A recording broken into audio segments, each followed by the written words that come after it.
দৈনন্দিন জীবনে আমাদের দেখা যায় প্রচুর বাজার সদাই করার পরে প্রচুর পলিথিন যেখানে সেখানে পড়ে থাকে। তো আজকে সেটাকেই অর্গানাইজ করে রাখার জন্য হচ্ছে একটি অর্গানাইজার তৈরি করব। তো আমার আগে একটি ছিল, সেটি নষ্ট হয়ে গিয়েছে। তো আমি নতুন একটি তৈরি করছি। এর জন্যে হচ্ছে আপনাদের সাথে শেয়ার করা। তো আমি ২ পাশে কেটে নিয়েছি।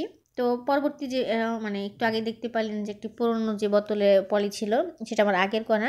নিচের দিকটা মানে যে মুখার সাইডটা হবে সেখানে একটু ছিদ্রটা একটু কম রাখবেন। আমি এখানে ভুলবশত ২ পাশেই সমানভাবে কেটে নিয়েছি। মানে তাড়াহুড়ো করতে গিয়ে বেশি কাটা হয়ে গিয়েছে।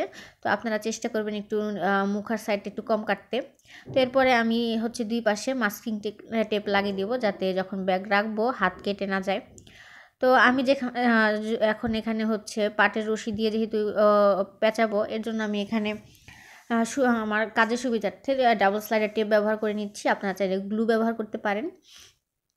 এরপর আমি যে টেপের উপরের সাইড থাকে সে টেপটা উঠিয়ে নেব, অ্যান্ড হচ্ছে আমি এই রশিকে চারপাশে হচ্ছে ওই আঠার সাহায্যে পেঁচিয়ে নেব।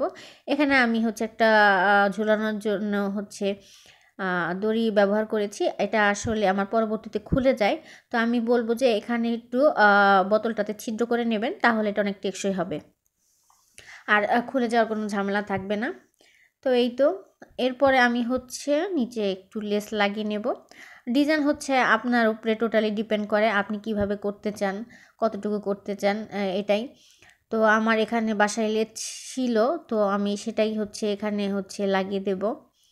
তো আমার এই ভিডিওটা যদি আপনাদের কাজে আসে এবং পছন্দ হয়, অবশ্যই আপনার ফ্রেন্ডস এবং ফ্যামিলির সাথে শেয়ার করবেন এবং আমার পেজটিকে ফলো দিয়ে রাখবেন এরকম নতুন নতুন ভিডিও পাওয়ার জন্য। এবং সবাইকে অনেক অনেক ধন্যবাদ। আশা করি ভিডিওটি আপনাদের কাছে ভালো লেগেছে। আর